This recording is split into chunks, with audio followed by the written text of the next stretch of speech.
It's a keto chalupa! So I just made fathead dough like I normally do, microwave it and mix until it is kind of like taffy. And then you want to add in your almond flour. I add in a little bit of baking powder, your spices, whatever you want, a beaten egg. And I like to mix it with my hands, it's just easier. Make into balls, slap that bad boy on a cookie sheet, flatten them out, bake at 425 for 10 minutes. Top with your favorite top. Check out the sweet potato bruschetta. So we're gonna have our sweet potatoes, salt, black pepper, and a little bit of extra virgin olive oil, and then we're gonna bake. So to make the bruschetta, we are adding our tomatoes, some diced red onion, minced garlic, chopped basil, diced avocado, lemon juice, salt, and pepper, and mix well. Then we're gonna add our sweet potatoes, some sliced cucumber, some arugula, and some of our bruschetta. We're gonna serve this with some beans and some arugula salad. The sweet potato here might be even better than bread. These keto cheese buns are a game changer when it comes to following a keto lifestyle. You can use these anywhere you used to use bread. Sandwiches, hamburgers, French dip, avocado toast, whatever it is, these cheese buns go perfect. You're going to start with 2 eggs. Add 1 cup of mozzarella cheese and 1/2 cup Parmesan cheese. 1/4 cup of almond flour, 1/2 teaspoon of baking powder, and 2 teaspoons of everything but bagel seasoning. Mix and press into the mold with a fork. You're going to bake this at 350 degrees for about 10 to 12 minutes until it's as crispy as you'd like. I undercook these ones a little bit because I tend to toast them when I eat them. And because the flavor is so good on these, we don't even miss bread. Make sure you're following for more keto low-carb recipes that are easy to follow. You could take spaghetti, all these ingredients, and make a delicious pasta dish all in one pot. Some olive oil. Add in your onion, 2 pieces of garlic, remove the end, peel off the skin, smash it, and then run your knife through that. Add it into your pot. Red pepper flakes. Grab our cherry tomatoes, and we're going to just place them all in there. Take my spaghetti, bam! You add in 4 cups of stock. You're gonna let it boil until the pasta is cooked al dente. Fresh basil, Parmesan cheese, and just grate that in. Just toss that together. Cheers! Really delicious. I'm gonna show you to make the best damn broccoli you ever had. I'm gonna show you how to make charred balsamic vinaigrette broccoli. Add some balsamic vinaigrette, follow through with 1/4 cup of olive oil. Mix it up really well. One important thing, don't forget to salt and pepper your broccoli. Now add sugar to counteract the bitterness of the vinegar, garlic. Broil the broccoli until the tips are charred. My job is done here. Our followers have spoken and you all voted for the mushroom Swiss 1-pan chicken meal, so screenshot that and let's get started. Either buy thinly sliced chicken breasts or slice your chicken breasts in half so they're nice and thin. You're gonna season them up with garlic, salt, and pepper on both sides and into a buttered saucepan and brown them on both sides. Do not worry about cooking them all the way through, just make sure they're nice and brown. Set them aside and add a little bit more butter to your pan before adding your mushrooms. Stir those all together. Add a little bit of minced garlic or garlic paste, your white wine or broth, whichever you prefer, and some Italian seasonings. Let it reduce halfway, then add a little more butter and your heavy cream. Stir it all together before adding your chicken back into the pan. Then you're gonna top it off with your Swiss cheese. We like to do like a double layer because it just makes it that much better with cheese.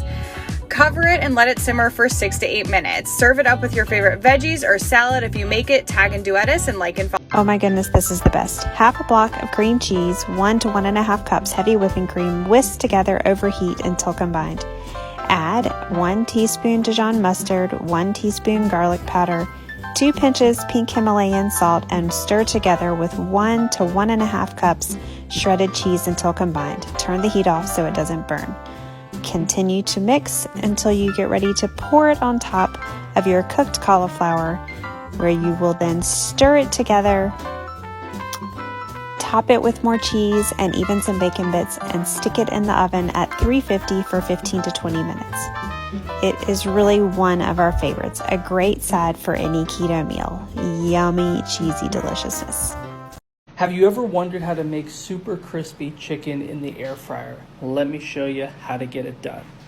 First, start off with chicken thighs. They're the best to use. And then top it with your favorite seasonings. I use some oil, some salt and pepper, some garlic powder, and then paprika. And then once you have that, make sure to mix it all really well. I like to preheat my air fryer for 5 minutes to get it nice and hot. And then you want to throw your chicken in at 400 degrees for about 10 to 12 minutes. Afterwards, you take it out, give it a flip, throw it in for another 10 to 12 minutes to finish it off. And just look at this amazingness right here. Super simple, extra crispy. Keto ice cream cookie bites are so good and easy to make. Go get you some sugar-free whipped cream, some sugar-free Jell-O pudding, and some Lily Marshalls. You put the Jell-O pudding on top of the Cool Whip and you kind of fold it in, then put the Lily Marshalls on and fold it in some more. Get you a cupcake pan. I like using my rubber one because it's so easy for cleanup. But if you don't have one, just get a little cupcake pan and you put it in there, put it in the freezer for 2 hours, and there you go. Delicious.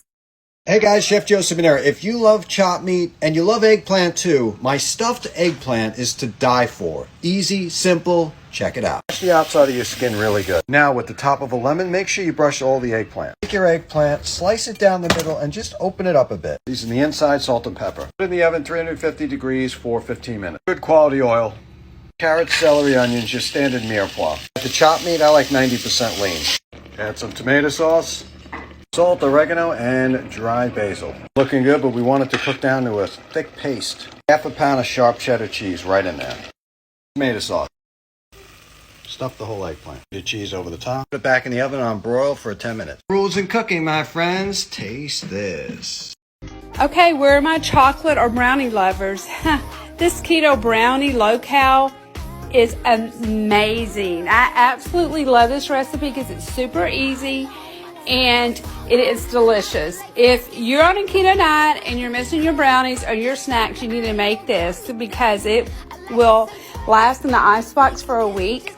You can pull them out and warm them up, have them from your snack. They're delicious. You have to try this.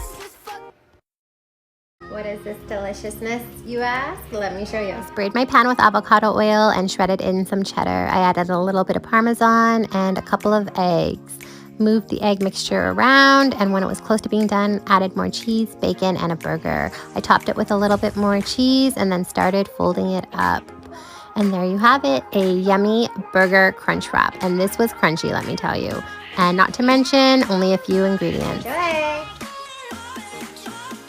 This keto bread was an absolute hit with my family. Microwave 2 cups of mozzarella cheese with 1 block of cream cheese. Heat for 2 minutes, stirring in between. In a separate bowl, add your baking powder to the ground pork rinds. Combine your cheese mixture into the pork rinds. Add your eggs and mix with your hands until nice and mixed up. Spread so it's thin on a piece of parchment paper on a cookie sheet. Bake at 375 degrees for 15 minutes. We turned this into a taco pizza, and my taco-obsessed 10-year-old said that she does not want taco shells ever again. She wants this every single time we have it. You can literally do anything you want with this bread. This scored an A+ in my house. Enjoy.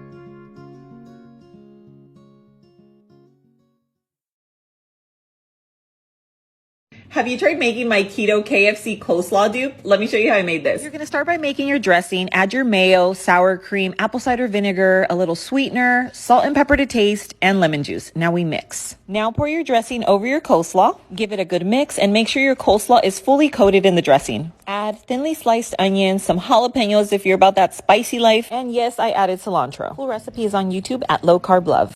Keto buffalo chicken nuggets. Let me show you how I made these in both the oven and the air fryer. I mixed together 2 cans of chicken, half a cup of mozzarella, half a cup of Munster, 2 eggs, and 1/8 of a cup of buffalo sauce. I formed them into nugget shapes and placed them on my silicone pan and in my air fryer basket. The ones in the oven baked at 375 for 12 minutes and the air fryer at 375 for 8 minutes. They both turned out great. The air fried ones were a bit crispier. 8 of these are only 2 net carbs. We dipped ours in my homemade ranch dressing. So I saw this recipe here on TikTok of sticky buns using the cauliflower gnocchi from Trader Joe's. I just had to try it. I had everything that I needed for the ingredients already in my kitchen. This is a super simple recipe. I personally think they turned out so good and the texture was totally right on point. If you love Cheesecake Bites, I'm gonna show you how to make these delicious keto Cheesecake Bites. Yum. I have 2.5 packs of Philadelphia cream cheese at room temperature. I'm gonna beat it on medium-high speed until it's fluffy, about 3 minutes. I have fluffy cream cheese. Now I'm gonna take 3/4 cup of Swerve sugar. My mixer on low, I'm gonna gradually add the sugar. Once the sugar is mixed in, add 1/2 teaspoon of vanilla and 1/4 cup of sour cream. Beat until combined. Grab 3 eggs and gradually add each one. Then I'm gonna add 3 tablespoons of coconut flour. Beat it one last time. Line your muffin pan. My oven's on 350. Pour in your batter. Bake for about 15 minutes. Okay, so mine took about 18 to 20 minutes. You wanna take them out when the center's firm. Now mine always fall apart and they always sink in the middle, but they always taste delicious, so I don't care.